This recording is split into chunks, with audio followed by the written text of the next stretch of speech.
Okay student, तो ये इलेक्ट्रोस्टेट का नेक्स्ट लेक्चर यहाँ तक मैं पिछले क्लास में पढ़ा रहा था। अब यहाँ से मैं क्लास को स्टार्ट कर रहा हूँ और हम लोग अभी point charge, electric field due two point charge का हम लोग प्रॉपर्टी देख रहे हैं। तो ये आपका इलेक्ट्रोस्टेट का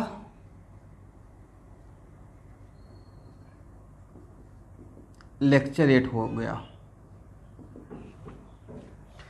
तो देखिए, कल एक बहुत बढ़िया एक ट्रिक आपको दिए थे कि आज के बाद किसी भी चार्ज पार्टिकल के वजह से किसी पॉइंट पे अगर इलेक्ट्रिक फील्ड का डायरेक्शन और मैग्नीट्यूड देखना है तो वहाँ पे 1 यूनिट पॉजिटिव चार्ज को रख देना है।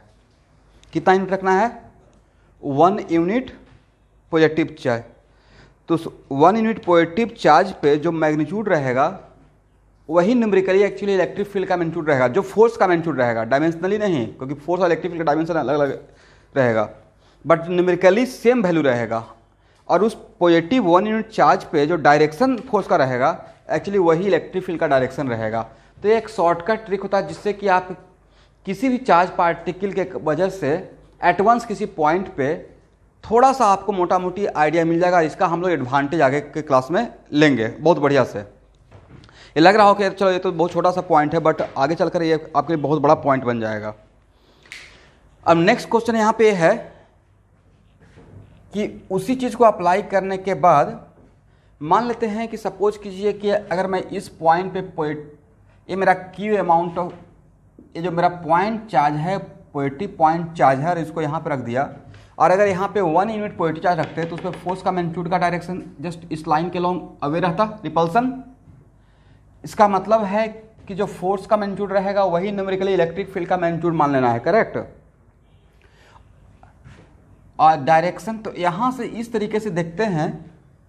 तो पहला ऑब्जर्वेशन तो ये हुआ कि किसी भी point charge positive charge particle के वजह से इलेक्ट्रिक फील्ड डाइवर्ज करता है और 3 डायमेंशन में स्फेरिकली डाइवर्ज करता है।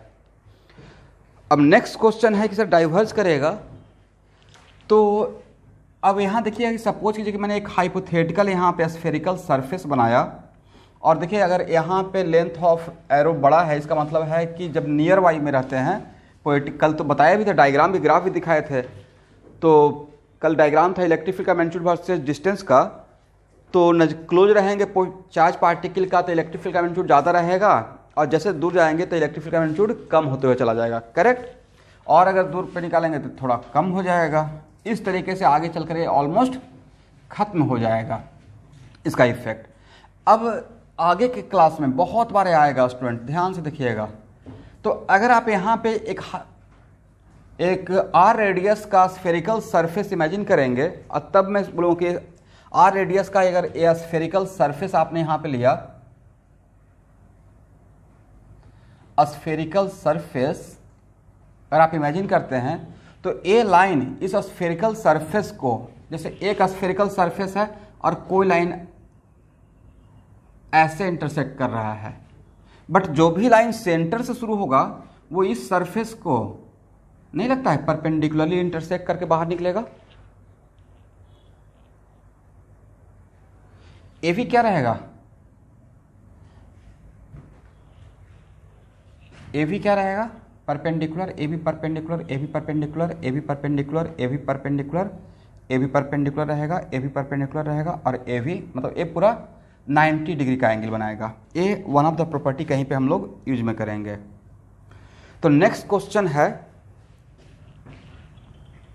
कि कोई भी इलेक्ट्रिक लाइंस ऑफ फोर्स, ध्यान सुनिएगा, any electric lines of force किसी स्फेरिकल सरफेस को अगर परपेंडिकुलरली अगर इंटरसेक्ट कर रहा है, क्या कर रहा है? और वो एक सिमेट्रिकल सरफेस है। इसको लिखना नहीं, बस सुन लीजिए क्योंकि ये राइट टाइम नहीं है, मैं कहीं ना कहीं इसको लिखवाऊंगा, हालांकि इलेक्ट्रिक लाइंस ऑफ फोर्स की प्रॉपर्टी में पॉइंट होगा। तो अगर इस सरफेस का, जिस पे मेरा मार्कर जा रहा है, इस सरफेस का सेंटर से डिस्टेंस सेम है, इसका मतलब है कि इस पॉइंट का सेंटर से डिस्टेंस सेम है और इस स्फेरिकल सरफेस को अगर electric lines of force perpendicular intersect करता है तो एक्चुअल आगे चलकर एक प्रॉपर्टी पढ़ेंगे, ठीक है। तो तो वैसा कोई भी सरफेस जिसको electric lines of force perpendicular intersect करता है, तो आगे चलकर वो उस टाइप का सरफेस का हर पॉइंट का पोटेंशियल सेम हो जाता है, जिसको आगे के क्लास में पढ़ाएंगे इक्विपोटेंशियल सरफेस। क्या बोलेंगे? मतलब इक्वल पोटेंशियल का सरफेस। पहला पॉइंट तो ये हो गया। अब नेक्स्ट पॉइंट है कि नेक्स्ट क्वेश्चन आपका हो सकता है कि सर ये तो पॉजिटिव चार्ज पार्टिकल के लिए आप बता रहे हैं।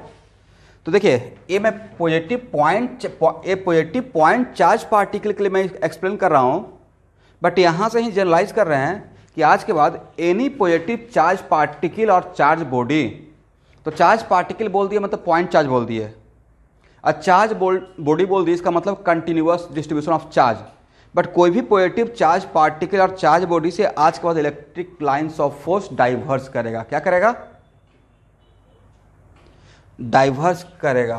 तो नेक्स्ट क्वेश्चन किस सर है ये कैसे होगा, तो आगे के क्लास में थोड़ा सा लेंगे, लेकिन थोड़ा सा इसका एग्जांपल देख सकते हैं। मान लेते हैं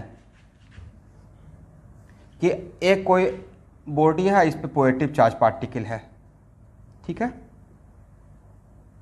कंटिन्यूअसली डिस्ट्रीब्यूटेड है, और मैं बोल दिया कि यहाँ पे मुझे इसके वजह से इस पॉइंट पे इलेक्ट्रिक फील्ड। तो आपको एक जो ट्रिक बताए थे कि यहाँ पे क्या रख देना है, +1 यूनिट पॉजिटिव चार्ज, हाँ या ना? तो +1 यूनिट पॉजिटिव चार्ज अगर रखते हैं तो इस पॉजिटिव चार्ज बॉडी इस +1 यूनिट पॉजिटिव चार्ज को अट्रैक्ट करेगा या रिपेल करेगा? अब मैं ये नहीं बोल रहा हूँ कि रिपेल, अब यहाँ पे ये नहीं बोल रहे हैं कि रिपेल ऐसे ही होगा, बिल्कुल। अब यहाँ पे रहेगा कि इसके वजह से, क्योंकि यहाँ पे क्या पॉइंट चार्ज है या कंटिन्यूअस चार्ज बॉडी है, तो हो सकता, लेकिन जो भी रहेगा हो सकता है कि इसकी वजह से यहाँ पे नेट फोर्स इस पे इस डायरेक्शन में लग रहा हो, बट जो भी होगा कन्वर्ज होगा या डाइवर्ज होगा? डाइवर्ज होगा। इसका मतलब स्टूडेंट कि एक पॉइंट आप यहाँ पे इसको नोट करेंगे, एक पॉइंट नोट कर लीजिए कि from any positive charge particle और charge body, from any positive charge particle और charge body electric lines of force are diverges. मैं यहाँ पे जो सर बैठे हुए उनके लिए बोल रहा हूँ, आप लोग भी लिख लीजिए, आप लोग को PDF मिल जाएगा। From any positive charge particle और charge body electric lines of force diverges. Correct? एक पॉइंट तो यहां पे हो गया। अब देखिए नेक्स्ट क्वेश्चन ये है, point to be noted. Next question मेरा है कि पॉजिटिव पॉइंट चार्ज पार्टिकल के वजह से जो इलेक्ट्रिक फील्ड क्रिएट हुआ है, वो electric field uniform electric field है या नॉन यूनिफॉर्म इलेक्ट्रिक फील्ड है? यूनिफॉर्म इलेक्ट्रिक फील्ड या नॉन यूनिफॉर्म इलेक्ट्रिक फील्ड?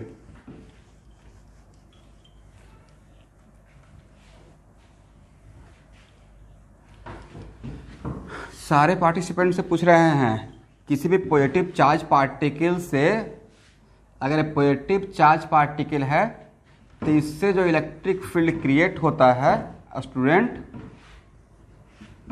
वो यूनिफॉर्म इलेक्ट्रिक फील्ड क्रिएट होता है या non uniform electric field create होता है?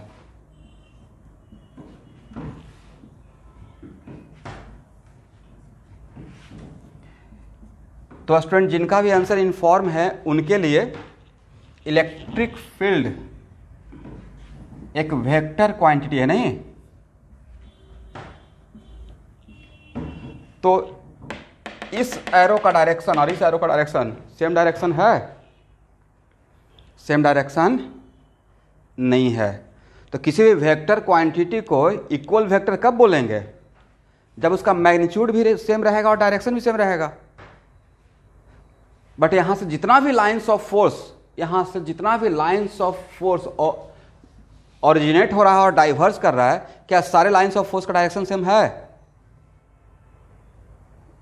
इसका मतलब है कि एक और पॉइंट नोट कर लीजिए कि भाई positive point charge particle electric field और नॉन यूनिफॉर्म इलेक्ट्रिक फील्ड। क्या होगा? Non uniform electric field. Correct.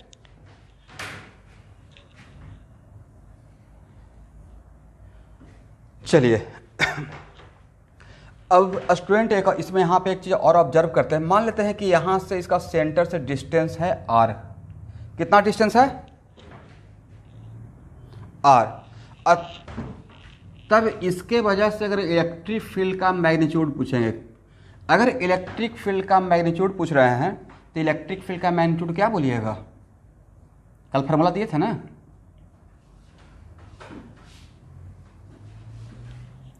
देख तो सही है formula, magnitude of electric field eight a distance r। और ये जो मैंने ऐसे किया वो क्या है? सर्कल है या स्फीयर का सरफेस है?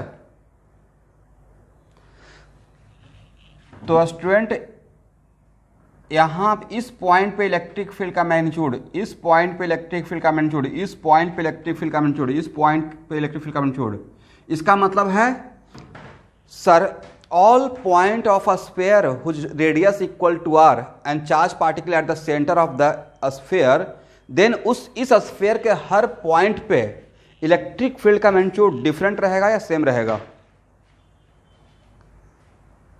तो इलेक्ट्रिक फील्ड का मैग्नीट्यूड सेम रहेगा, करेक्ट। तो इलेक्ट्रिक फील्ड का मैग्नीट्यूड सेम रहेगा तो क्या बोलते हैं कि सरफेस के हर पॉइंट पे electric field uniform electric field है।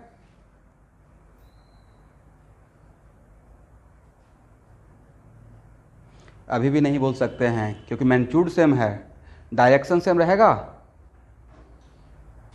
इसका मतलब एक चीज तो समझ में आ गया कि किसी भी पॉजिटिव पॉइंट चार्ज पार्टिकल की वजह से at a distance distance r मानते हुए कोई एक स्फीयर मानते हैं तो उस रेडियस के स्फीयर के सरफेस के हर पॉइंट पे इलेक्ट्रिक फील्ड का मैग्नीट्यूड सेम रहेगा, बट इलेक्ट्रिक फील्ड का डायरेक्शन अलग अलग रहेगा। और डायरेक्शन एक्चुअली क्या रहेगा? डायरेक्शन एक्चुअली रेडियली इनवर्ड रहेगा या रेडियली आउटवर्ड रहेगा? रेडियली आउटवर्ड रहेगा। ओके, अब देखिए मान लेते हैं कि ये सपोज कीजिए कि मैं ये सब फार्मूला वगैरह आपको देता ही नहीं, सिर्फ 2 लाइन पढ़ाने के बाद, पहला लाइन ये पढ़ाते हैं कि किसी पॉजिटिव चार्ज पार्टिकल से electric lines of force diverse करता है, और दूसरा प्रॉपर्टी पढ़ाते कि magnitude of electric field directly proportional to number density, directly proportional to n, where n is what? Density of electric lines of force, where n is what? Density of electric lines of force। Formula नहीं देते, तब भी अगर आपसे पूछते, मान लेते हैं इसी कॉन्सेप्ट को अप्लाई करते हुए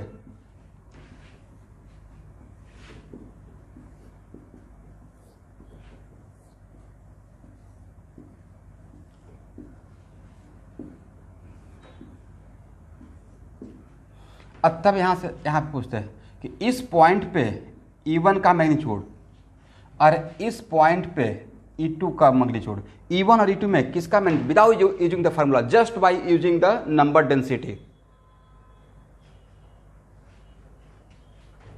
तो नहीं लगता कि यहाँ पे इतना ही लाइंस ऑफ फोर्स, अब यहाँ देखिएगा, सपोज कीजिए कि यहाँ से इस चार्ज पार्टिकल से सपोज कीजिए कि 10 लाइंस ऑफ फोर्स ओरिजिनेट हो रहा है, ऐसा मानिए 10 लाइंस ऑफ फोर्स ओरिजिनेट हो रहा है, करेक्ट, ठीक है।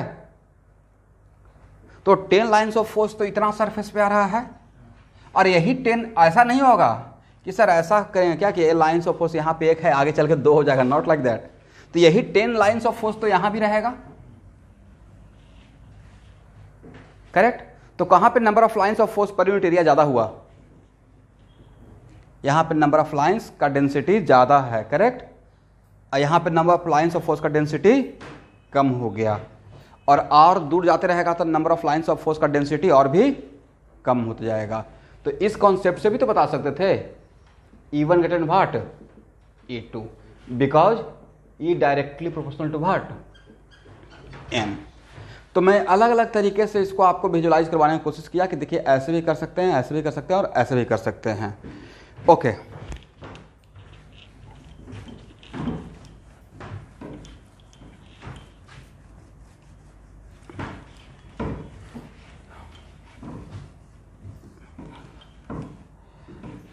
सिमिलरली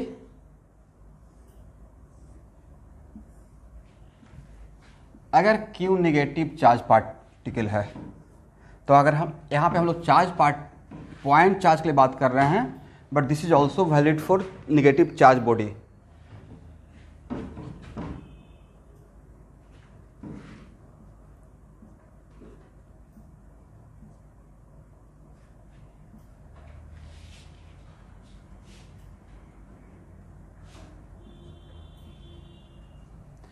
तो अब यहाँ देखिएगा, ये चार्ज का प्रॉपर्टी है करेक्ट, कि किसी भी पॉजिटिव चार्ज पार्टिकल से electric lines of force diverge होता है और किसी भी नेगेटिव चार्ज पार्टिकल पे electric lines of force converge करता है।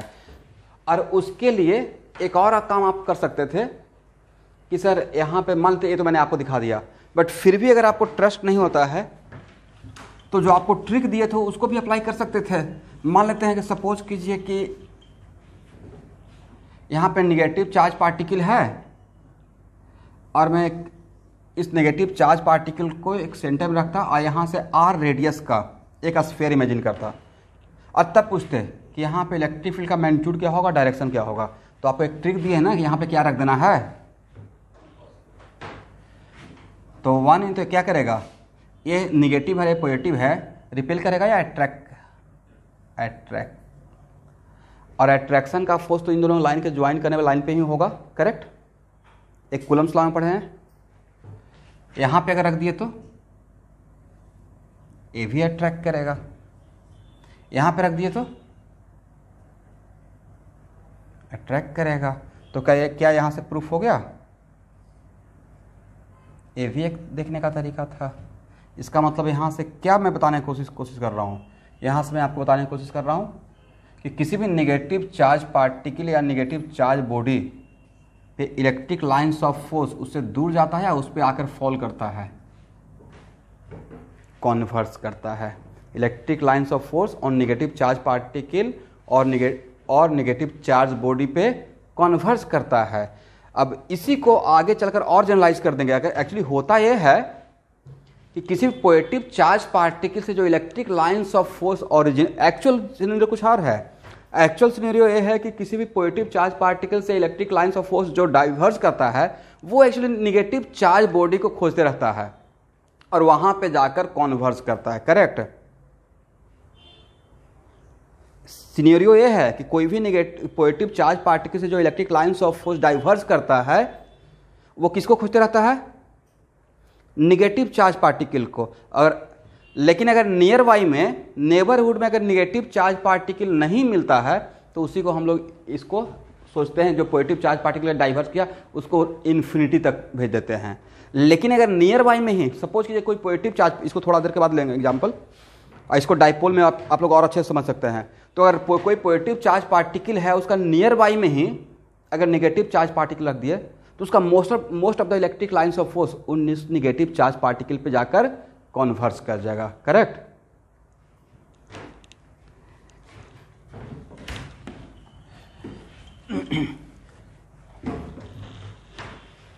अब देखिए,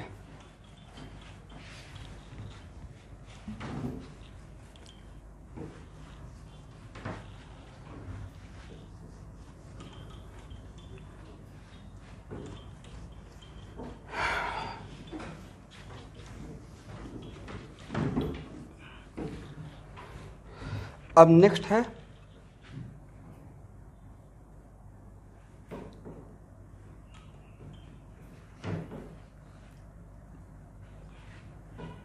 जैसे हम लोग एक कार्टेशियन सिस्टम यूज करते हैं, कार्टेशियन सिस्टम, वैसे ही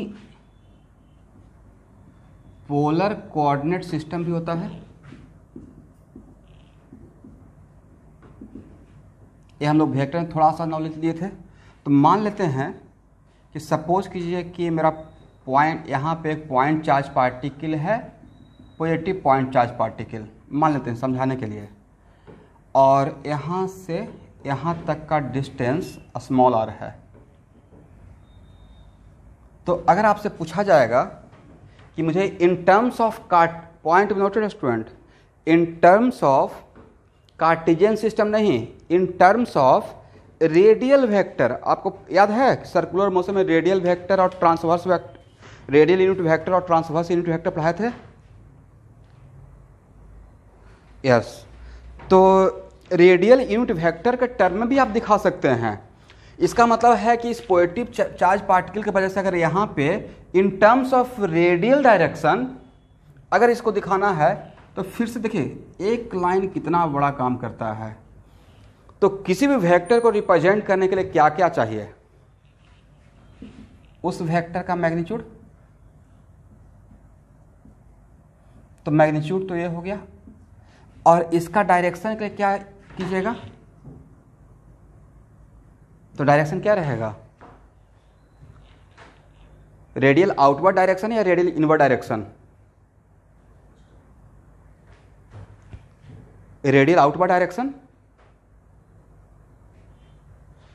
तो रेडियल आउटवर्ड डायरेक्शन तो यही रहेगा। और इसका डायरेक्शन, इस रेडियल यूनिट वेक्टर को लिखने के लिए हम लोग क्या टर्म का यूज करेंगे, वेक्टर ऑफ वाई वेक्टर का मैग्नीट्यूड, हाँ या ना। ओके, तो ये हो गया आर वाई आर, क्या हो गया, आर वाई आर। इसका मतलब ये हुआ कि electric field equal to Q by 4 pi epsilon nought R cube into R, ठीक है। इसका मतलब वही फार्मूला कल हम लोग डेवलप किए थे। अब नेक्स्ट क्वेश्चन है कि यहां से आइए, क्या इस यहाँ के लिए क्या हम लोग इस मॉडुलस को हटा सकते हैं, क्योंकि इसके अंदर का जो क्वांटिटी है वो क्या है, तो यस, तो क्या इसको ऐसे लिख सकते हैं, Q by 4 pi epsilon nought R square U are,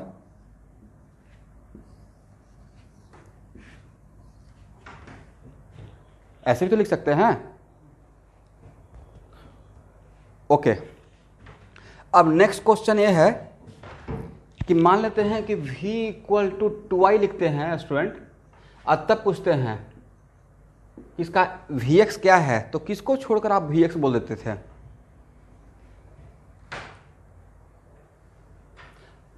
plus i को छोड़कर जो बचता था उसको क्या बोलते थे, vx, करेक्ट। इसका मतलब यह हुआ कि कोई भी वेक्टर अगर अपना यूनिट वेक्टर के साथ अगर रिप्रेजेंट किए हैं, किसके साथ, यूनिट वेक्टर के साथ रिप्रेजेंट किए हैं, तो हर डायरेक्शन का दो डायरेक्शन, एक पॉजिटिव डायरेक्शन एक नेगेटिव डायरेक्शन, करेक्ट।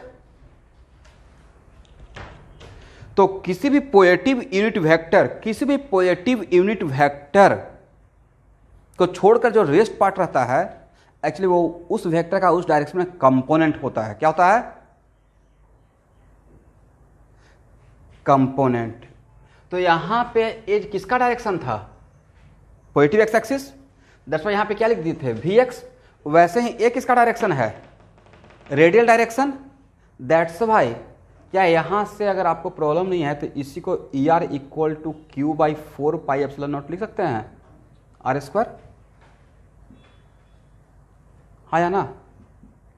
तो देखिए ये जो आपके सामने फार्मूला लिखे हैं वो पॉजिटिव चार्ज पार्टिकल मानकर लिखे हैं, बट यहां तक का बात नहीं कर रहा हूं, अब ये ओरिजिनल यहाँ पे मेरा ओरिजिनल फार्मूला है, but this formula valid for all situation, मतलब पॉजिटिव रहेगा तब भी काम करेगा, निगेटिव रहेगा तब भी काम करेगा। नेक्स्ट क्वेश्चन, सर निगेटिव रहेगा तो कैसे काम करेगा, निगेटिव रहेगा तो ऐसे काम करेगा कि मान लेते हैं कि हम यहाँ पे ले लिए -2 माइक्रोकूलम, तो -2 माइक्रोकूलम, तो माइनस को इसको दे दीजिएगा, अब बाकी जो रहेगा तो इसका मतलब -2 माइक्रोकूलम लिख दिए, तो पॉजिटिव यूआर को छोड़कर जो रहेगा वो क्या रहेगा, निगेटिव पार्ट रहेगा।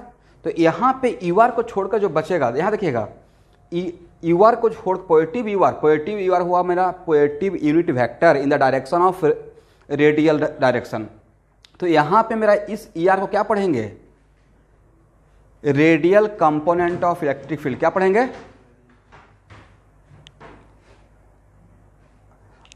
और जैसे ही कंपोनेंट बोल दिए तो कंपोनेंट अलजेब्राइक क्वांटिटी होता है, इसका वैल्यू पॉजिटिव भी हो सकता है और निगेटिव हो सकता है, करेक्ट। तो इसका मतलब है कि अगर एक चार्ज पार्टिकल पॉजिटिव रहेगा, इसका मतलब है कि रेडियल कंपोनेंट पॉजिटिव है, और अगर रेडियल कंपोनेंट पॉजिटिव है इसका मतलब उसका डायरेक्शन टुवर्ड द सेंटर होगा या अवे फ्रॉम द सेंटर होगा।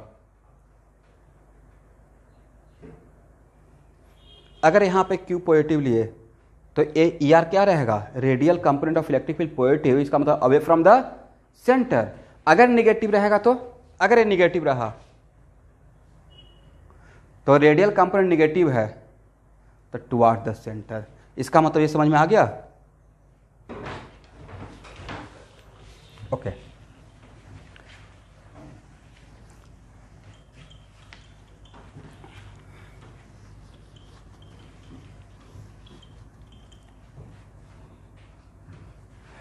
अब नेक्स्ट क्वेश्चन है कि मान लेते हैं कि आपको Q पॉजिटिव है, अब यहाँ पे मैग्नीट्यूड नहीं बोल रहे हैं स्टूडेंट, रेडियल कंपोनेंट बोल रहे हैं। तो Q पॉजिटिव है तो ER वर्सेज R का इलेक्ट्रिक फील्ड का ग्राफ क्या होगा, ER वर्सेज R, ठीक है। ये किसके लिए ड्रॉ किए हैं, Q पॉजिटिव के लिए। अगर Q निगेटिव रहेगा तब कैसा ग्राफ होगा, तो Q अगर निगेटिव रहेगा तो क्या आपका ER पॉजिटिव होगा या निगेटिव होगा,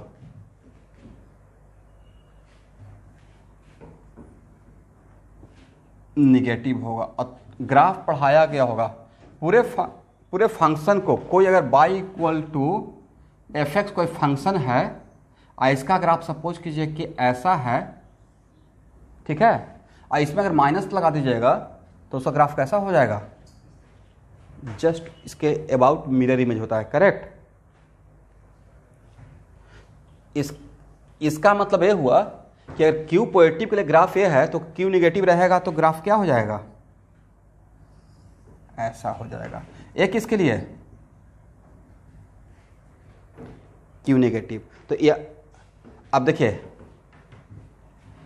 ER वर्सेस, यहाँ देखिएगा ER वर्सेस R, तो ER वर्सेस R का ग्राफ में क्या मेरा एक क्वाड्रेंट और एक क्वाड्रेंट, कोई भी दो लाइन को अगर परपेंडिकुलर इंटरसेक्ट करते हैं तो 4 क्वाड्रेंट बनता है, करेक्ट। एक क्वाड्रेंट और एक क्वाड्रेंट में ग्राफ जाएगा,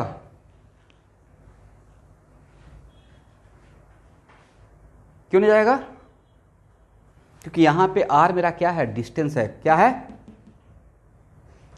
ER वर्सेज R ड्रॉ कर रहे थे तो डिस्टेंस निगेटिव नहीं होता है।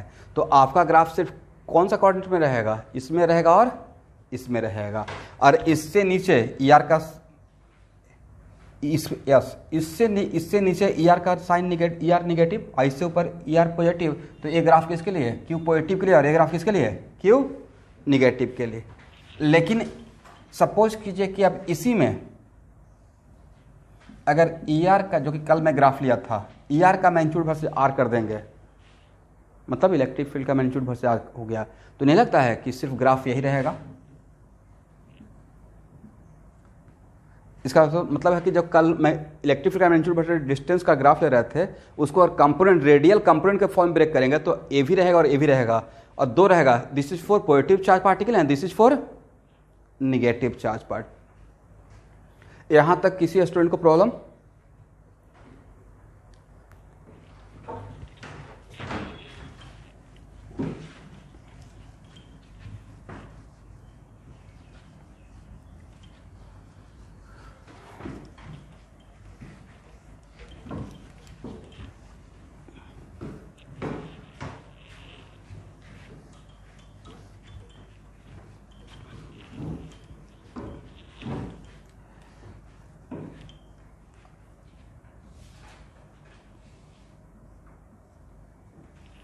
अब देखिए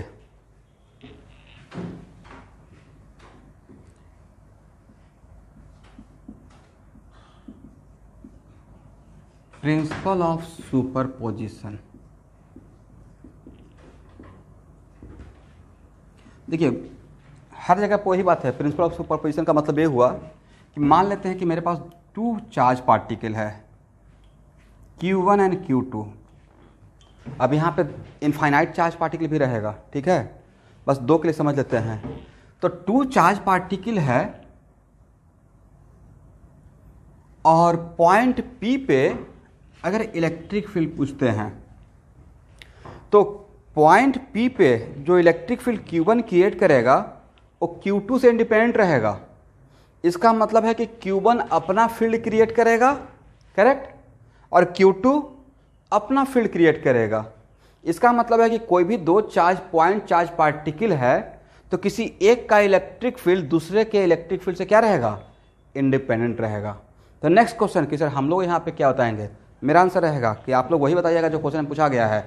अगर net electric field point P पे पूछा जाएगा तो नेट इलेक्ट्रिक फील्ड क्या रहेगा, इसका मतलब according to principle of superposition electric effect of one charge particle is independent of effect of other charge particle. इसका मतलब हर चार्ज पार्टिकल किसी गिवन पॉइंट पे अपना अपना इफेक्ट, अपना अपना फील्ड क्रिएट करेगा और उस पॉइंट पे जो नेट फील्ड होगा उन दोनों का इफेक्ट का रिजल्ट वेक्टोरियल रिजल्टेंट होगा। क्या होगा, वेक्टोरियल रिजल्टेंट होगा। इसका मतलब है कि सपोज करें कि ए और ए अपना फील्ड क्रिएट किया और ए अपना फील्ड क्रिएट किया E1 E2, और मान लेते हैं क्वेश्चन ये रहता कि दोनों चार्ज पार्टिकल दिखा दिया गया और आपको कंफ्यूज करने के लिए पूछा जाता कि what the electric field only due to Q1, तो वहाँ पे कंफ्यूज नहीं करना है कि अगर Q1 Q2 दोनों है और सिर्फ मैं Q1 का पूछ रहा हूँ तो डोंट बी कंफ्यूज कि Q2 का क्या होगा। ठीक है, Q2 अपना, लेकिन हम लोग को पूछा गया है Q1, तो Q1 अपना फील्ड क्रिएट करेगा और Q2 अपना फील्ड क्रिएट करेगा, करेक्ट। तो नेट इलेक्ट्रिक फील्ड यहां पे क्या होगा, नेट इलेक्ट्रिक फील्ड होगा ऐसे ही सम कर देंगे या वेक्टोरियल सम,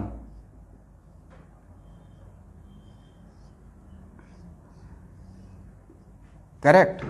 अब देखिए तो ये समझाने के लिए कोई बहुत आसान सा एग्जांपल लिया जाता है बट इसका एप्लीकेशन बहुत वास्ट होता है। आप में से बहुत लोग ऐसा काम कर रहे होंगे कि DQ ले रहे होंगे और बाद में उसका इंटीग्रेट कर रहे होंगे, करेक्ट।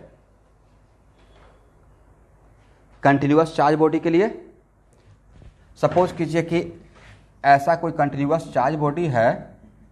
इस कंटिन्यूअस चार्ज बॉडी आप तो सीख रहे हैं पॉइंट चार्ज पार्टिकल के लिए, पर अगर कंटिन्यूअस चार्ज बॉडी है तो इसके लिए डायरेक्ट निकाल लेंगे या पहले यहां पे DQ मानकर, तो ऐसा कितना DQ इस पे, तो यस इनफाइनाइट। तो इस फर्स्ट ऑफ ऑल एक पहला DQ का लेंगे और उसी DQ ऐसा हर DQ का वहाँ पे जोड़ेंगे, बट ऐसा कितना DQ है, हाँ, और हर DQ का जो नेट रिजल्टेंट रहेगा क्या रहेगा, वही मेरा नेट इलेक्ट्रिक फील्ड रहेगा। तो इनफाइनाइट DQ को जोड़ने का तरीका सिंपली सम तो होगा नहीं, इंटीग्रेट करना पड़ेगा। इनफाइनाइट चीज़ों को जोड़ने के लिए हम लोग क्या करते हैं, इंटीग्रेशन करते हैं। इसका मतलब जो आप इंटीग्रेट करते रहते हैं वो भी कौन सा कॉन्सेप्ट अप्लाई करते हैं, प्रिंसिपल ऑफ सुपरपोजिशन। सबका अलग अलग एक फैक्ट को हम लोग क्या करते हैं बाद में वेक्टोरियल सम करते हैं, करेक्ट। बट सबसे पहले अभी हम लोग जब तक पॉइंट चार्ज पार्टिकल के बारे में अच्छे से नहीं समझ लेते हैं तो आगे नहीं बढ़ेंगे। तो ये था concept of principal of superposition. Anyway एक और कॉन्सेप्ट है जो आगे चलकर अभी जस्ट हम लोग को बहुत काम में आएगा कि कोई भी 2 इलेक्ट्रिक लाइन्स ऑफ फोर्स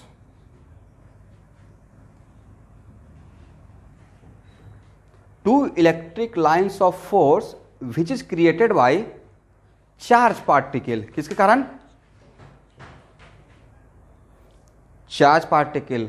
और यहां पे जो मैं बोला विच is created by charge particle, इसका बहुत वास्ट मीनिंग है जो कि आगे के लास्ट चैप्टर ऑफ इलेक्ट्रोडायनेमिक्स में पढ़िएगा, क्योंकि इलेक्ट्रिक फील्ड इलेक्ट्रोमैग्नेटिक इंडक्शन में भी होता है due to change of flux of magnetic field, उसके वजह से भी क्रिएट होता है। बट वहाँ पे जो इलेक्ट्रिक फील्ड रहता है वो अलग नेचर का रहता है। जनरली आप लोग अगर अभी इलेक्ट्रोस्टैटिक्स पढ़ रहे होंगे तो ये भी पढ़े होंगे कि इलेक्ट्रिक फील्ड क्लोज लूप नहीं बनाता है। क्या नहीं बनाता है, लेकिन इलेक्ट्रिक फील्ड क्लोज लूप भी बनाता है। बट वो इलेक्ट्रिक फील्ड चार्ज पार्टिकल का इलेक्ट्रिक फील्ड नहीं होता है, करेक्ट। जिसको आगे चलकर हम लोग पढ़ेंगे। इसलिए मैं यहाँ पे जो बोला कि कोई भी two electric lines of force है which is created by what, charge particle. तो कोई भी चार्ज पार्टिकल के वजह से क्रिएटेड इलेक्ट्रिक फील्ड एक दूसरे को इंटरसेक्ट नहीं करेगा आज के बाद। यानी कि two electric lines of force never intersect to each other. ऐसा क्यों? ऐसा इसलिए क्योंकि आपको मैं फर्स्ट क्लास में ही बताया था कि मान लेते हैं कि इलेक्ट्रिक लाइंस ऑफ फोर्स है और यहाँ पे इलेक्ट्रिक फील्ड पूछेंगे तो यहाँ पे टेंजेंट ड्रॉ करना होता है, हाँ या ना? बट ऐसे अगर इंटरसेक्ट करेगा और तब यहाँ पे इलेक्ट्रिक फील्ड पूछेंगे तो आप तो बोलेंगे सर ये तो इलेक्ट्रिक लाइंस ऑफ फोर्स है तो टेंजेंट तो इधर भी होगा, टेंजेंट यहाँ भी होगा, करेक्ट? तो इलेक्ट्रिक फील्ड ये इसे मानेंगे या इलेक्ट्रिक फील्ड इसे मानेंगे, किसे मानेंगे?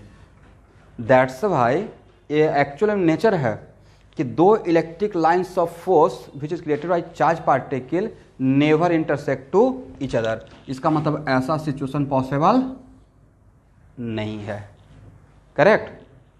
तो एक बहुत छोटा सा कॉन्सेप्ट इसको मैंने यहाँ पे क्लियर करने की कोशिश किया, ठीक है?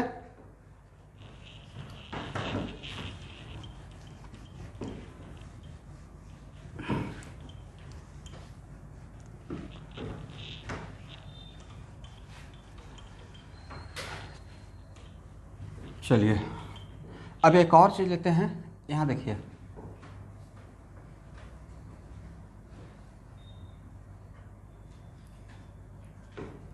इन सारे एरो का डायरेक्शन डिफरेंट है या सेम है? डिफरेंट है। और हर इलेक्ट्रिक लाइंस ऑफ फोर्स के बीच का विड्थ गैप। तो आज के बाद कोई भी इलेक्ट्रिक लाइंस ऑफ फोर्स का पैटर्न जिसमें electric field, electric lines of force का डायरेक्शन सेम हो और इलेक्ट्रिक लाइंस ऑफ फोर्स के बीच का गैप भी सेम हो, डायरेक्शन भी सेम हो और गैप भी सेम हो, उसका मतलब डैम श्योर वो किस टाइप का इलेक्ट्रिक फील्ड का एग्जांपल है? This is the example of what? Uniform electric field. It is kind of what? Example के तौर पे इसको ऐसे देख सकते हैं, it is kind of E equal to 2y। मैंने लिख दिया, क्या लिख दिया? E इक्वल टू, इसका मतलब है कि इलेक्ट्रिक फील्ड का डायरेक्शन अलॉन्ग विच एक्सिस, और हर जगह पे मैग्नीट्यूड 2 मीटर पर सेकेंड, मीटर पर सेकेंड होता है।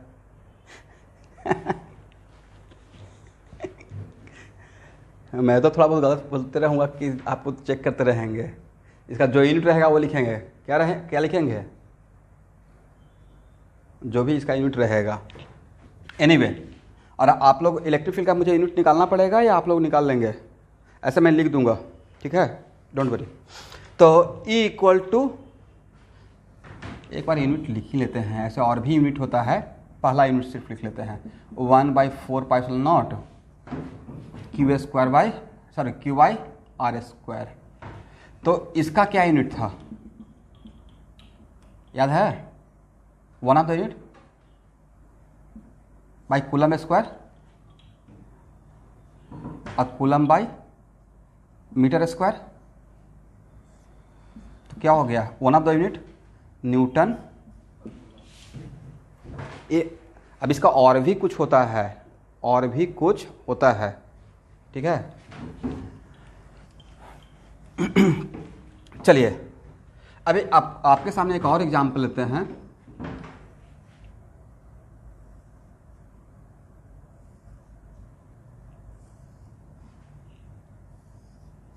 अब यहां देखिएगा, इन सारे में कोई इलेक्ट्रिक फील्ड का पैटर्न दिखा रहा हूं, ठीक है? इन सारे एरो का direction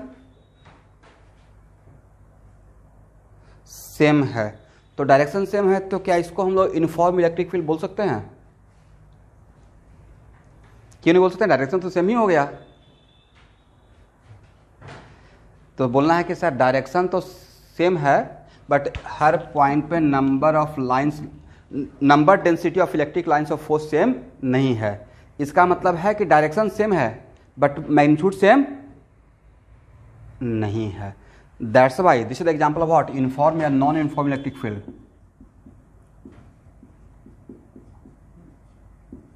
non uniform electric field. तो मुझे लगता है कि अब आप मोटा मोटी आप लोग पैटर्न देखकर एटलीस्ट इतना तो बता ही पाएंगे कि कहाँ पे कांस्टेंट इलेक्ट्रिक फील्ड है, यूनिफॉर्म इलेक्ट्रिक फील्ड है, और कहाँ पे नॉन यूनिफॉर्म इलेक्ट्रिक फील्ड है। करेक्ट।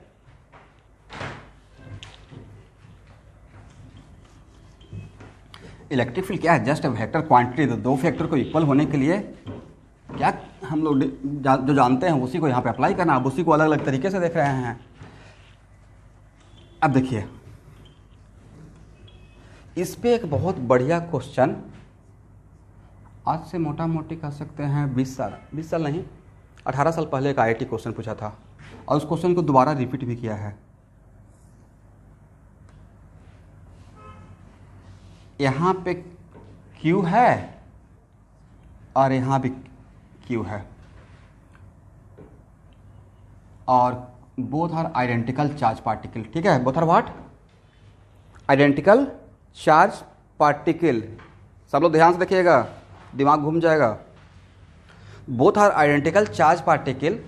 अब तब बोला गया है कि इसका इलेक्ट्रिक लाइंस ऑफ फोर्स का पैटर्न ड्रॉ करना है। इलेक्ट्रिक लाइंस ऑफ फोर्स का पैटर्न ड्रॉ करना है। तो 2 मिनट का टाइम आपको देता हूं, एक बार ट्राई कीजिए। नोटबुक तो लेकर बैठे हुए होंगे ही, और फिर मैं ड्रॉ करता हूं। और मैं यहां से देख रहा हूं कौन कौन लोग ट्राई कर रहे हैं।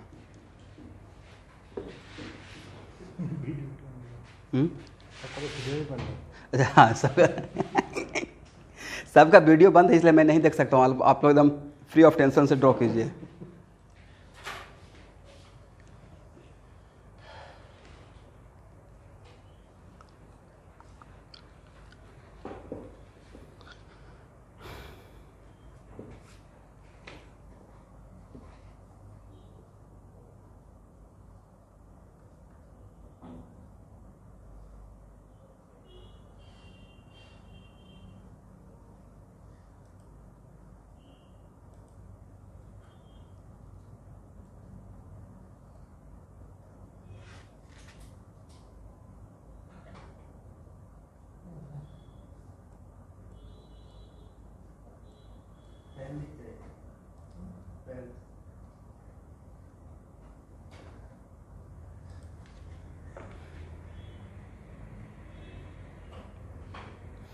थोड़ा ये हो रहा है क्या, ब्लर हो रहा है क्या? ठीक है।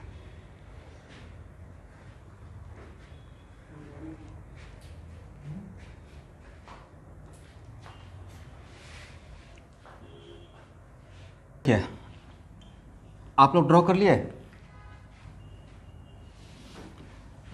तो देखिए सबसे पहला चीज था कि आज हम लोग क्लास में पढ़े थे कि सर आप तो बताए थे कि पॉजिटिव चार्ज पार्टिकल से electric lines of force diverge करेगा नहीं।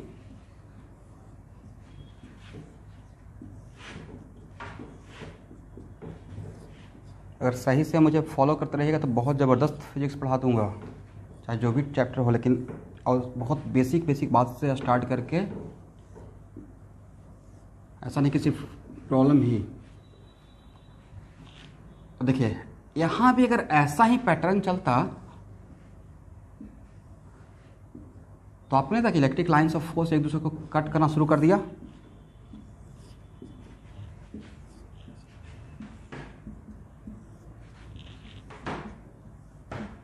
और अभी जो हम लोग जस्ट ये जो बात, क्योंकि ए पैटर्न इसलिए ड्रॉ कर रहे हैं कि ए पैटर्न था इस चार्ज पार्टिकल का, ए पैटर्न था इस चार्ज पार्टिकल का, बट यहाँ अगर ये इधर जाते रहता और यहाँ से इधर आते रहता तो so many electric lines of force cutting to each other, जो कि पॉसिबल नहीं है। इसका मतलब ये हुआ स्टूडेंट कि आज के बाद two electric lines of force which is created by same type of charge particle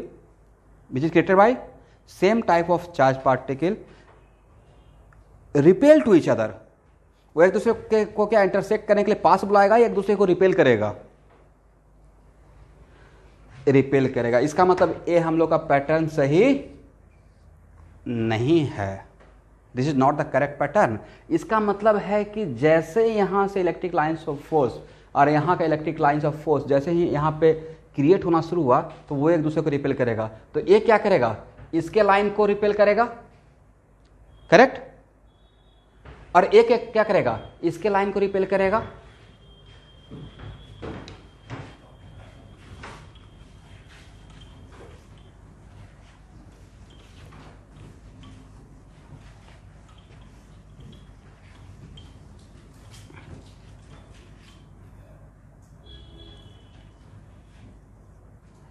इसका मतलब है कि यहाँ से जो इलेक्ट्रिक लाइन्स ऑफ फोर्स इधर जा रहा था वो इधर जाएगा या इसके वजह से अब ऐसे मुड़ जाएगा।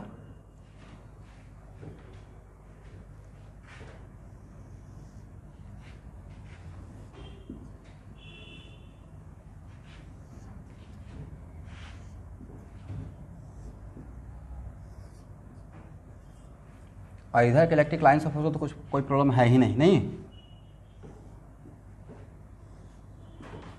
और इसका इलेक्ट्रिक लाइन्स ऑफ फोर्स जो इधर जा रहा था वो भी क्या हो जाएगा,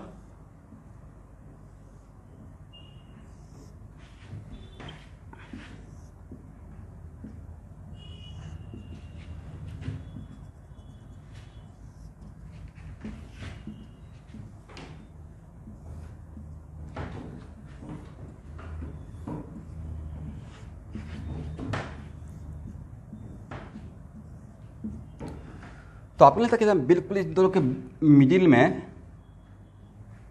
के मिडिल में बिल्कुल एक भी लाइन्स ऑफ फोर्स नहीं रहेगा। और जैसे ही हम लोग बोल रहे हैं इसका मतलब है कि पॉइंट वी नोटेड, एक फार्मूला हम लोग लेके चले थे ना, फार्मूला नहीं है, एक कॉन्सेप्ट, करेक्ट। तो इसका यहां से ये नहीं लगता है कि जहां पे इलेक्ट्रिक लाइन्स ऑफ फोर्स रहेगा वहां पे ही इलेक्ट्रिक फील्ड होगा, जहां पे इलेक्ट्रिक लाइन्स ऑफ फोर्स होगा वहां पे ही तो इलेक्ट्रिक फील्ड रहेगा, करेक्ट। तो एक्चुअल मिडिल में बाकी जगह पे होगा, कुछ ना कुछ बाकी जगह पे रहेगा, बट मिडिल में इलेक्ट्रिक लाइन्स ऑफ फोर्स एक भी नहीं रहेगा। इन दोनों के बिल्कुल मिडिल में, दोनों को ज्वाइन करने वाले पॉइंट पे। इसका मतलब यहाँ पे इलेक्ट्रिक फील्ड क्या हो जाएगा, 0। इसको ऐसे भी तो समझ सकते थे कि सर यहाँ पे तो और भी बढ़िया था कि इसको ऐसे भी आप समझा देते कि सर अगर यहाँ पे पॉजिटिव 1 यूनिट चार्ज रहते तो ये जो फोर्स इस पे लगाता और ये जो फोर्स इस पे लगाता, दोनों का मैग्नीट्यूड सेम और डायरेक्शन जस्ट अपोजिट, तो दोनों एक दूसरे का इफेक्ट को क्या कर देता, काउंटर। तो नेट इलेक्ट्रिक फील्ड क्या होता है यहाँ पे, 0। इस पे हम लोग एक प्रॉब्लम भी करेंगे। तो देखिए, तो इसका मतलब है कि किसका इलेक्ट्रिक लाइन्स ऑफ फोर्स का पैटर्न में दिखाया, 2 आइडेंटिकल चार्ज पार्टिकल का, किसका। अब यहाँ पे ऐसा भी हो सकता है कि बोथ आर पॉजिटिव बट एक है Q1 एक है Q2। एक इसमें भी एक छोटा सा प्रॉब्लम आपको दिया गया है वहाँ पे जो आज भेजा हूँ। ऐसा भी हो सकता है कि 2 चार्ज पार्टिकल है और both are identical charge particle और एक Q1 एक Q2। तो पॉइंट वी नोटेड, जब अगर हम लोग ये बोल रहे हैं कि पॉजिटिव चार्ज पार्टिकल से electric lines of force diverse करता है, तो यहाँ से एक और बात क्लियर होता है कि अगर चार्ज का अमाउंट ज़्यादा रहेगा तो number of lines of force come create होगा या ज़्यादा क्रिएट होगा। चार्ज पार्टिकल में चार्ज का अमाउंट ज़्यादा तो इलेक्ट्रिक फील्ड का मैग्नीट्यूड ज़्यादा ना। देखिए कितना बढ़िया कॉन्सेप्ट है। मान लेते हैं कि Q1 = 2 माइक्रोकूलम, ठीक है, और Q2 = 4 माइक्रोकूलम, और सेम डिस्टेंस पे 10 मीटर पे इसके वजह से इलेक्ट्रिक फील्ड का मैग्नीट्यूड, और सेम डिस्टेंस 10 मीटर पे इसके वजह से इलेक्ट्रिक फील्ड का मैग्नीट्यूड। स्टूडेंट, किसके वजह से इलेक्ट्रिक फील्ड का मैग्नीट्यूड ज़्यादा रहेगा, मैग्नीट्यूड से बताइए, बाकी मैं संभाल लूंगा। आपको नहीं था कि इसके वजह से इलेक्ट्रिक फील्ड का मैग्नीट्यूड ज़्यादा रहेगा, इसके वजह से इलेक्ट्रिक फील्ड का मैग्नीट्यूड ज़्यादा रहेगा। अरे तो यहाँ से तो ही बात क्लियर हो गया कि इसके वजह से यहाँ पे इलेक्ट्रिक फील्ड का मैग्नीट्यूड ज़्यादा रहेगा, बट यहाँ पे डिस्टेंस सेम रखे हुए हैं। इसका मतलब यहाँ पे नंबर लाइन का डेंसिटी ज़्यादा रहा होगा, करेक्ट। इसका मतलब यहाँ पे नंबर ऑफ लाइंस का डेंसिटी ज़्यादा रहा होगा। इसका मतलब है चार्ज का अमाउंट ज़्यादा, तो इलेक्ट्रिक लाइंस ऑफ फोर्स वहाँ से कम क्रिएट होगा या ज़्यादा क्रिएट होगा। एकदम छोटा छोटा बात, बड़ा बड़ा बात है, छोटा छोटा बात, छोटा छोटा बात से बड़ा कॉन्सेप्ट बन जाएगा। हम लोग क्या करते हैं ना कि अच्छा ये तो है देख लेंगे, बट यही तो है जो कि देख लेंगे। ठीक है। कुछ लोग मतलब ठीक है सर हो जाएगा, बट यहाँ पे कॉन्सेंट्रेट कीजिए, बहुत इंपॉर्टेंट टॉपिक है। हाँ बोलिए।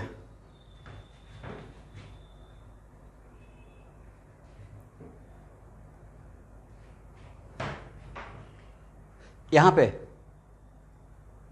नहीं, यहाँ पे टेंजेंट ड्रॉ कीजिएगा तो इसका टेंजेंट है, इसका ये कंपलसरी कि टेंजेंट सेम डायरेक्शन रहेगा। और ऐसे भी देखिए, ये जिनका भी क्वेश्चन है, हालांकि ये सब क्वेश्चन मैं लेता ही, बट जिनका भी एक क्वेश्चन है उनके लिए आज का क्लास में मैं बहुत बेसिक बात क्लियर करूँगा। आज कुछ बड़ा प्रॉब्लम सॉल्व नहीं करेंगे, क्योंकि जैसे ही बड़ा प्रॉब्लम लेते हैं तो आधा स्टूडेंट का अटेंडेंस खत्म हो जाता है और आधा स्टूडेंट का इंटरेस्ट खत्म हो जाता है। बट कांस्टेंट कंडीशन में प्रॉब्लम तो लेना ही पड़ेगा ना, सिर्फ कहानी सुनते रहिएगा तो कैसे काम चलेगा। यहाँ देखिए, जिनका भी क्वेश्चन था आपको समझाने के लिए मैं सिर्फ एक इस लाइन का बाइसेक्टर लिया, करेक्ट। किनका क्वेश्चन था, नाम बताइए। चिन्मय। तो चिन्मय, यहाँ पे अगर एक लाइन लेते हैं तो अभी जस्ट प्रिंसिपल ऑफ सुपरपोजिशन पढ़ाए हैं, तो इसके कारण इलेक्ट्रिक फील्ड का डायरेक्शन किधर रहेगा, इधर। इसको E1 नाम दे देते हैं, और इसके वजह से इलेक्ट्रिक फील्ड का डायरेक्शन किधर रहेगा, इधर।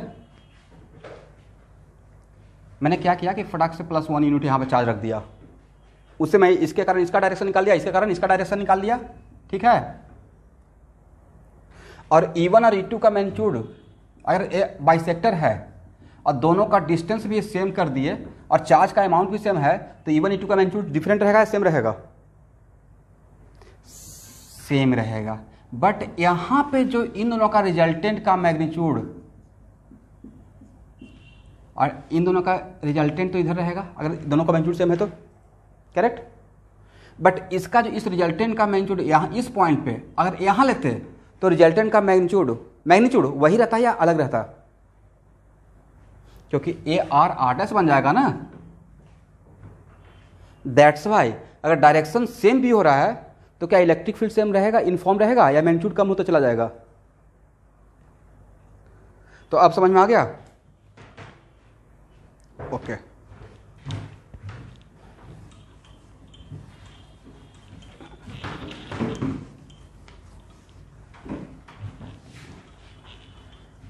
तो सपोज कीजिए कि अगर ऐसा कोई क्वेश्चन पूछ दिया रैंडम कि both are positive charge particle, और तब पूछा जाए किससे इलेक्ट्रिक लाइंस ऑफ फोर्स ज्यादा ओरिजिनेट करेगा और डाइवर्स करेगा, तो यस, तो ये आप अपने एक बॉक्स बना के लिख लेंगे। और सपोज कीजिए कि यहाँ पे Q है और यहाँ पे -Q है, ठीक है। तो Q है और ये -Q है, तो same amount of charge particle separated by A distance, और उसका अमाउंट अगर सेम है और साइन जस्ट अपोजिट है, तो आपको नहीं लगता कि मोटा मोटी इट इज काइंड ऑफ दो पोल डाइपोल। लेकिन मैं यहाँ पे नहीं बोल रहा हूँ कि इट इज कंपलसरी कि डाइपोल, क्योंकि डाइपोल होने के लिए distance should be very very small, correct, but फिर भी it is kind of dipole. तो यहाँ देखिएगा, एक्चुअल में अब इस केस में तो पॉजिटिव चार्ज पार्टिकल से इलेक्ट्रिक फील्ड क्या होता है, डाइवर्ज, और negative charge particle electric field क्या होगा, कन्वर्ज। तो अब यहाँ पे सिचुएशन ये है कि यहाँ से जो भी पॉजिटिव चार्ज पार्टिकल से इलेक्ट्रिक फील्ड डाइवर्ज करता है, all electric lines of force searches for negative charge particle, क्योंकि इलेक्ट्रिक लाइंस ऑफ फोर्स जो पॉजिटिव चार्ज पार्टिकल डाइवर्ज करता है वो एक्चुअली जाकर नेगेटिव चार्ज पार्टिकल पे कन्वर्ज होना चाहता है। बट अगर नेबरहुड में नहीं मिलता है नेगेटिव चार्ज पार्टिकल, तो कहाँ तक चला जाता है, यहाँ से मंगल ग्रह स्पेस में इन्फिनिटी। बट अगर नेबरहुड में अगर मिल गया तो यहाँ जो ऐसे जा रहा था वो ऐसे जाएगा या इस पे जाकर फॉल करेगा, यहाँ से डाइवर्स करेगा, इस पे क्या करेगा, कन्वर्स करेगा।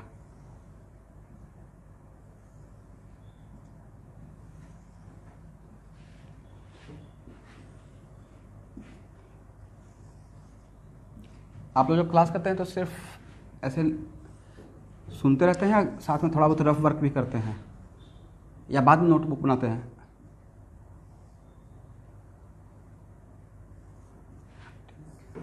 बड़ा मुश्किल हो गया नहीं?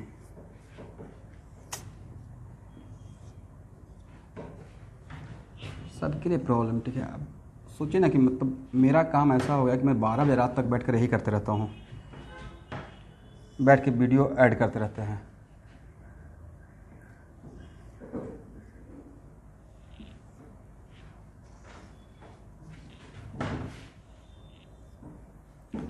तो देखिए, तो नहीं रहता कि a two charge particle with opposite sign का इलेक्ट्रिक लाइन्स ऑफ फोर्स का पैटर्न ये होना चाहिए।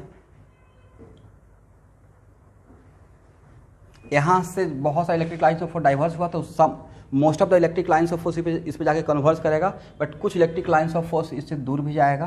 तो this is the pattern of what, two opposite charge particle but magnitude wise same, इसलिए मैं यहाँ पे सिमेट्रिकल दिखाया हूँ, करेक्ट। अब देखिए, एक IIT का क्वेश्चन आया हुआ है, इसको आप लोग मुझे सॉल्व करके दिखाइए। ये आपको इलेक्ट्रोस्टैट के IIT क्वेश्चन बैंक में मिल जाएगा।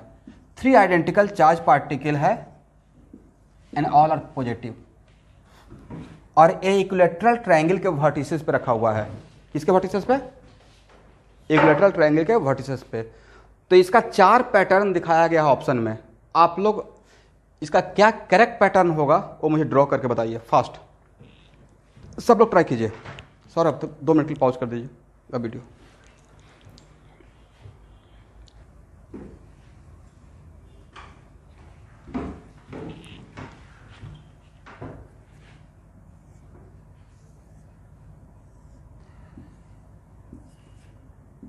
अच्छा देखिए, सपोज कीजिए कि अगर ये दोनों चार्ज पार्टिकल नहीं रहता तब इस point positive point charge particle से spherically symmetrically electric lines of force diverse करता, but due to presence of this and this इसका इलेक्ट्रिक लाइन्स ऑफ फोर्स और इसका इलेक्ट्रिक लाइन्स ऑफ फोर्स या इसका इलेक्ट्रिक लाइन्स ऑफ फोर्स क्या आपस में इंटरसेक्ट करेगा?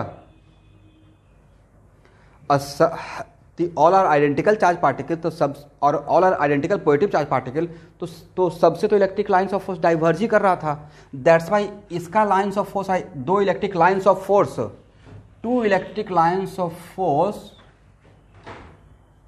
Produce by same type of charge particle एक दूसरे को रिपेल करता है, ऐसे मोटा मोटी जानिए। तो यहाँ नहीं लगता कि शायद ऐसा रहा होगा, और यहाँ इसके बीच में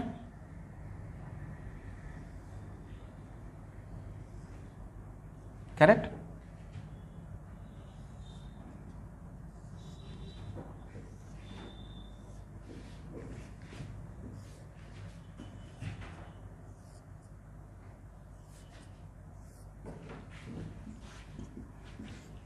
तो किनका किनका करेक्ट हो गया? Very good.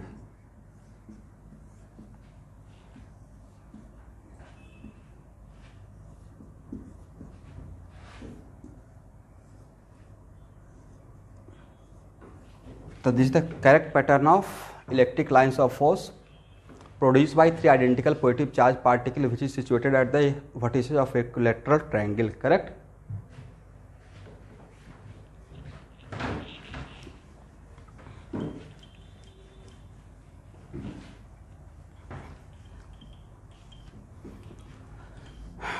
चलिए, अब 3 का दिखा दिए तो 4 का नहीं ड्रॉ कर लेंगे आप लोग? इसको होमवर्क कर लीजिए, घर पे कीजिएगा, क्योंकि 3 का पूछा गया है। तो हो सकता है कि 2021 में हम लोग का दिन बहुत अच्छा रहे और स्क्वायर का पूछ लिया जाए। ऐसे फ्री में मार्क्स है ना, इसमें तो पेन भी नहीं उठाना है, फ्री में मार्क्स है without any calculation, just by the property of electric lines of force.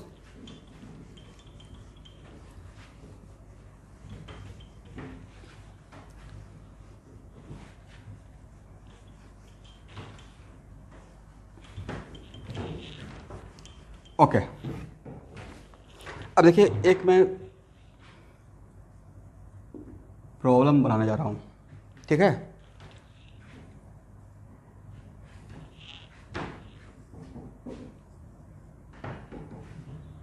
और ध्यान से सुनिएगा प्रॉब्लम क्या है। और ये जो भी प्रॉब्लम ले रहे हैं, इस प्रॉब्लम को सब लोग ध्यान से सुन रहे हैं मैं क्या बोल रहा हूँ? ओके। जो प्रॉब्लम लेने जा रहे हैं उस प्रॉब्लम को IIT 3 टाइम्स रिपीट किया है, यही इंपॉर्टेंट बात है। कितना बार? पहले दो चार्ज पार्टिकल लेकर इस टाइप का प्रॉब्लम बनाया गया, फिर दो करंट लेकर I1 और I2, इनवर्ड या outward current whatever, correct, उसको लेकर बनाया गया मैग्नेटिक फील्ड का, क्योंकि एनी करंट करेंगे वायर के अराउंड में क्या होता है? Magnetic field. तो मेरा क्वेश्चन ये है कि देखिए, according to principle of superposition इन दोनों, और यहाँ पे मैं इस आपका सिंप्लिसिटी के लिए एक्स एक्सिस ले लिए और यहाँ पे ओरिजिन मान रहे हैं, और इसके बीच का डिस्टेंस d है। इसका मतलब इसका कोऑर्डिनेट क्या रहेगा? d, 0। तो अब नेक्स्ट क्वेश्चन मेरा ये है कि ये दोनों चार्ज पार्टिकल तो हर जगह पे इलेक्ट्रिक फील्ड क्रिएट करेगा, यहाँ भी कर सकता है, इन दोनों के कारण यहाँ भी निकाल सकते हैं, करेक्ट, यहाँ भी निकाल सकते हैं, ठीक है ना? यानी कि स्पेस में कहीं भी निकाल सकते हैं नेट इलेक्ट्रिक फील्ड। और इज इट कंपलसरी कि this two charge particle only produce the net electric field just on this X axis, या कहीं भी निकाल सकते हैं?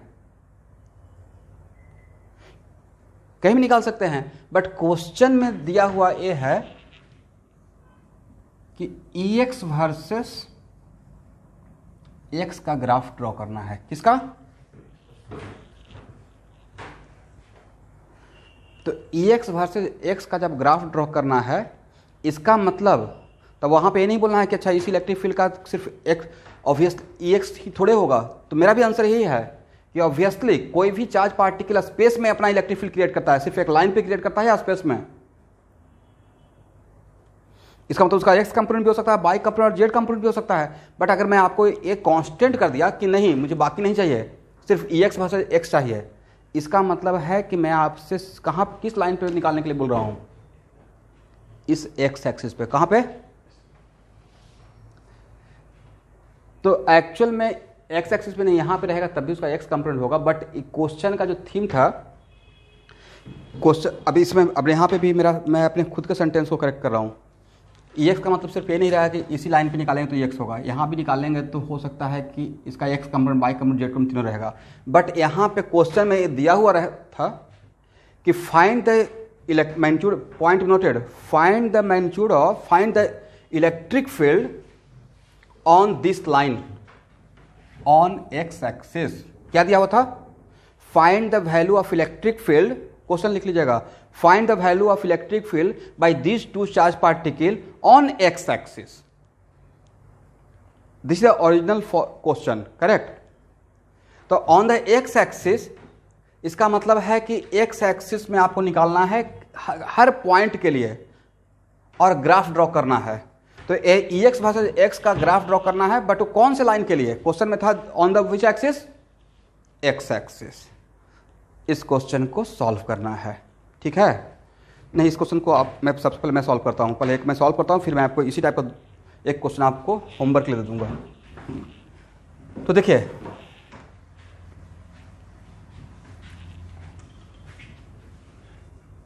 और एट द सेम टाइम उसका ग्राफ भी ड्रॉ करना है, और इसको सॉल्व करने का तरीका जान जाइएगा तो आगे का इसी टाइप का कम से कम 5-6 क्वेश्चन आपको मिलते रहेगा अप टू मैग्नेटिक फील्ड। तो आपको मोटा मोटी आइडिया लग जाएगा कि कैसे सॉल्व करते हैं। इसका मतलब है कि हम लोग को यहाँ से यहाँ तक जाना है। कहाँ से कहाँ तक जाना है?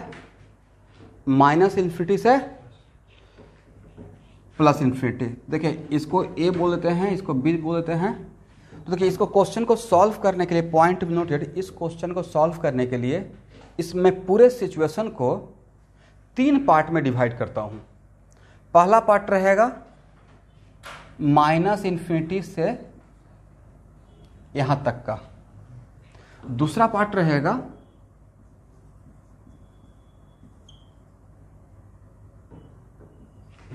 अब तीसरा पार्ट रहेगा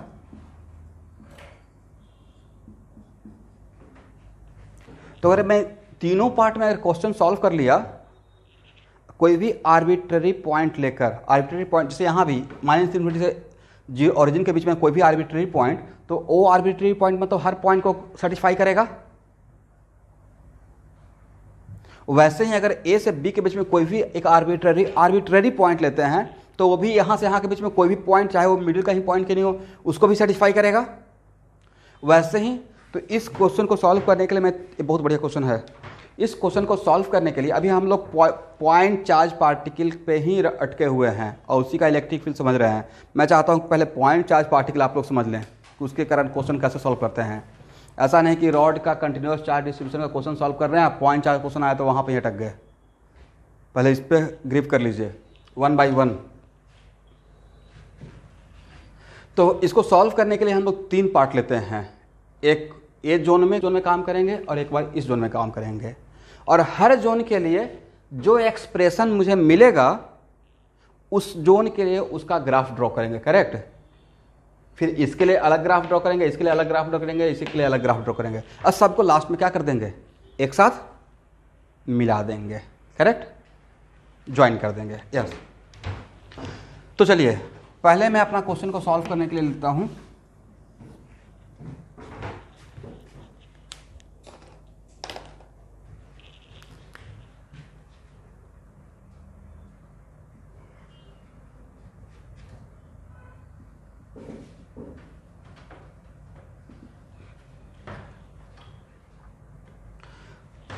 तो मान लेते हैं कि यहाँ पे मेरा एक कोई वैल्यू है x and 0, करेक्ट। तो नेट इलेक्ट्रिक फील्ड, इसका कोई एक नाम दे दीजिए, पॉइंट P1। तो net electric field at point P1 equal to क्या लिखेगा, electric field due to A, हाँ या ना,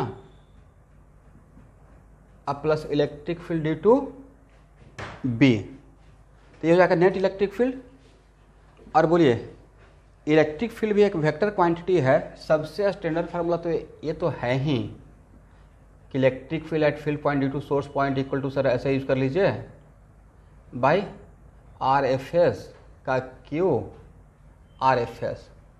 ये भी कर सकते हैं, बट मुझे एटवांस डायरेक्टली अगर पता ही चल रहा है कि उसका मैग्नीट्यूड हम लोग बहुत शॉर्टकट में निकाल सकते हैं और डायरेक्शन भी दे सकते हैं।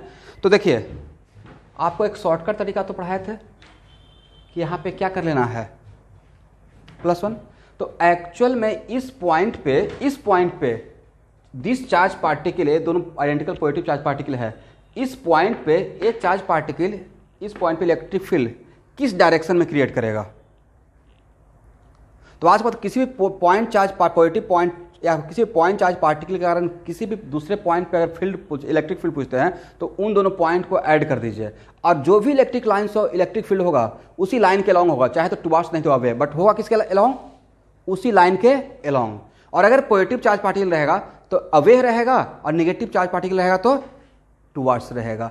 तो इस पॉइंट पे इसके वजह से इलेक्ट्रिक फील्ड जो क्रिएट होगा उसका डायरेक्शन क्या होगा, along नेगेटिव एक्स एक्सिस या along पॉजिटिव एक्स एक्सिस।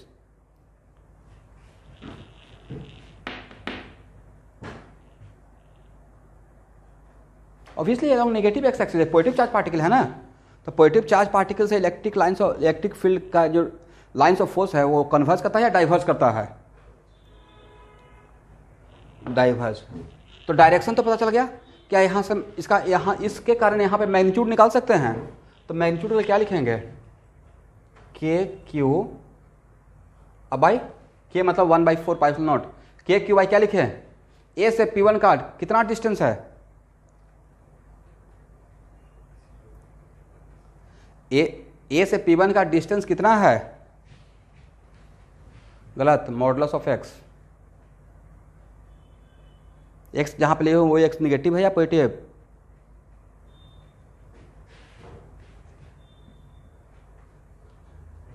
और यहाँ पे क्या थे, तो ए हो गया मेरा मैग्नीट्यूड और ये मेरा क्या हो गया, डायरेक्शन, करेक्ट। अब electric field due to B के लिए तो इसके वजह से भी तो यहाँ पे इलेक्ट्रिक फील्ड का direction along negative x axis रहेगा, करेक्ट। ओके, तो इसके वजह से तो अब यहां से इसका मैग्नीट्यूड और B से P1 का कितना डिस्टेंस है, B से P1 का डिस्टेंस कितना है? Very good, D plus modulus of x. नहीं तो ये जो मॉडुलस की वजह से ग्राफ ही उल्टा पुल्टा आ जाएगा। तो D plus what, modulus of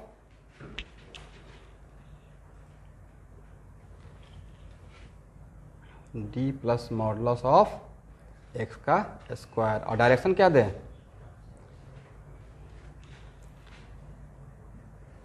तो बोलिए पॉइंट P1 पे एक्स कंपोनेंट क्या होगा?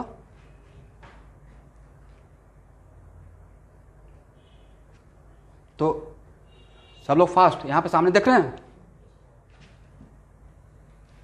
पॉइंट P1 पे एक्स कंपोनेंट क्या? तो एक्स कंपोनेंट के लिए माइनस आई को छोड़कर या प्लस आई को छोड़कर?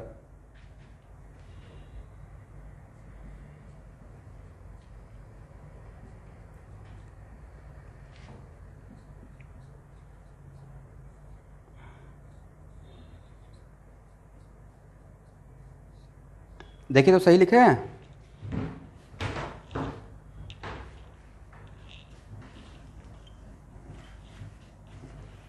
करेक्ट ना? ओके,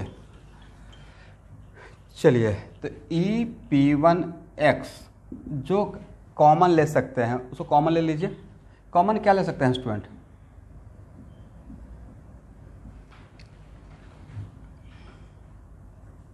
तो यहाँ पे क्या बचेगा? मॉडुलस ऑफ एक्स का स्क्वायर को क्या डायरेक्टली ऐसे लिख सकते हैं? अलग बात है, सेम बात। और आप लोग मुझे करेक्ट कीजिए, मैंने जो यहाँ पे लिख दिया इसके बदले ए सही लिखा है या गलत लिखा है?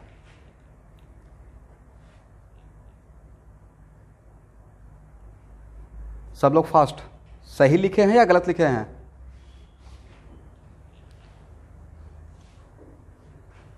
हाँ बोलिए बोलिए, मैं सुन रहा हूं। सब लोग अपना विचार व्यक्त कीजिए, no problem. D minus X कैसे हो गया? तो ए था D plus yes, D plus modulus of X का स्क्वायर था। तो इस स्क्वायर को मैं जो जैसे था वैसे ही रहने दिया। बट क्या जो मॉडुलस के अंदर जो एक्स था वो आपको पॉजिटिव था या नेगेटिव था?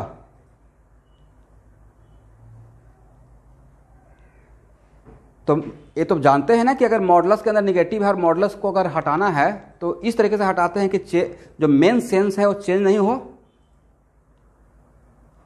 तो मेन सेंस क्या था कि सर यहाँ पे D अब प्लस था, तो अभी भी स्टूडेंट ये जो D माइनस लग रहा है वो एक्चुअली जुड़ा हुआ ही है। ए माइनस एक्स क्या है जहां पे एक्स लिए हुए हैं? फास्ट माइनस एक्स क्या है? सिर्फ एक्स। निगेटिव और निगेटिव और निगेटिव, तो ए सेंस और ए सेंस डिफरेंट हुआ या सेम ही रहा? तो अब किसी को कंफ्यूजन? हाँ ना, कुछ बोलते ही नहीं हैं और मैं तो घड़ी देखते रहता हूं। ठीक है, ओके। इसका मतलब कहने का मतलब ये हुआ कि इस ब्रैकेट के अंदर जो भी क्वांटिटी है वो तो पॉजिटिव है और इस सर्किल के अंदर भी जो क्वांटिटी है पॉजिटिव है। और आगे में क्या लगा हुआ है? इसका मतलब एक्स कंपोनेंट जिस P1 पॉइंट पे ले रहे थे उस P1 पॉइंट पे इलेक्ट्रिक फील्ड का एक्स कंपोनेंट निगेटिव है। इसका मतलब इलेक्ट्रिक फील्ड उस पॉइंट पे अलोंग निगेटिव एक्स एक्सिस है। ये तो पहले से ही देख रहे थे कि दोनों डिफरेंट डायरेक्शन में क्रिएट किया था या अलोंग निगेटिव एक्स एक्सिस है, यही था ना दोनों का डायरेक्शन। इसका मतलब यहां तक हम लोग बिल्कुल सही आए हैं। अब देखिए, ये बताइए कि अब मैं यहां से यहां तक के लिए ग्राफ ड्रॉ करने का कोशिश कर रहा हूं। तो यहां से यहां तक के लिए ग्राफ अगर ड्रॉ करते हैं point to be noted student, EX versus X इसके लिए, तो EX वर्सेज X के लिए, तो EX तो पॉजिटिव रहेगा, सॉरी EX तो निगेटिव रहेगा ऑलवेज, EX निगेटिव, हाँ या ना, और X भी तो निगेटिव, तो EX और X मिलकर कितना क्वाड्रेंट बनाता? 4। तो X और Y अगर ड्रॉ करते हैं तो 4 क्वाड्रेंट, तो कौन सा क्वाड्रेंट में दोनों निगेटिव होता है? Third quadrant. वैसे ही आप पहले ही बोल रहे हैं कि सर EX तो निगेटिव है और X भी निगेटिव, इसका मतलब जो भी मेरा ग्राफ ड्रॉ होगा वो कौन सा क्वाड्रेंट पे ग्राफ जाएगा? थर्ड क्वाड्रेंट में। अब बताइए, अगर x tending to minus infinity, x tending to minus infinity, तो माइनस इन्फिनिटी तो ये टर्म क्या हो जाएगा?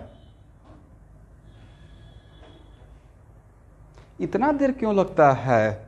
तो कोई भी 8th क्लास का बच्चा बताता है 1/∞ का स्क्वायर 0, और यहाँ पे माइनस इन्फिनिटी अगर यहाँ भी कर दिए तो ये भी तो इन्फिनिटी हो गया। अब बोले सर इन्फिनिटी तो हो गया, उसमें डी भी तो है, तो थोड़ा बड़ा इन्फिनिटी, क्या एक ही बात है? तो एक्चुअल में तो ये भी टर्म 0, ये भी टर्म क्या हो गया? 0। यस, इसका मतलब है कि x tending to minus infinity, the electric field tending to what? 0। और वो होना भी चाहिए था, क्योंकि किसी भी चार्ज पार्टिकल से बहुत दूर इन्फिनिटी पे चले जाए, माइनस इन्फिनिटी पे बहुत फार डिस्टेंस पे जाइएगा, तो इलेक्ट्रिक फील्ड का जो स्ट्रेंथ है वो कम होते होते क्या हो जाएगा? 0 हो जाए। अब देखिए x टेंडिंग टू 0 कर दीजिए, x टेंडिंग टू 0, तो x टेंडिंग टू 0 करते हैं स्टूडेंट, तो x टेंडिंग टू 0 कीजिएगा तो ये टर्म क्या रहेगा? 1/d²। ये टर्म क्या हो जाएगा? 1/d²। बट ये टर्म क्या रहेगा when x tending to 0? Infinity. और आगे में क्या लगाए हुए हैं? माइनस। इसका मतलब माइनस इन्फिनिटी, इसका मतलब EX का वैल्यू क्या हो जाएगा? Minus infinity. और होना भी चाहिए था, किसी भी पॉइंट चार्ज पार्टिकल के वेरी वेरी क्लोज चले जाइएगा, तो जब x टेंडिंग टू 0 करते हैं तो नहीं लगता कि चार्ज पार्टिकल A के आप एकदम क्लोज चले गए? करेक्ट। अब देखिए ये पूरा एक्सप्रेशन नहीं लगता है हाइपरबोला टाइप का है?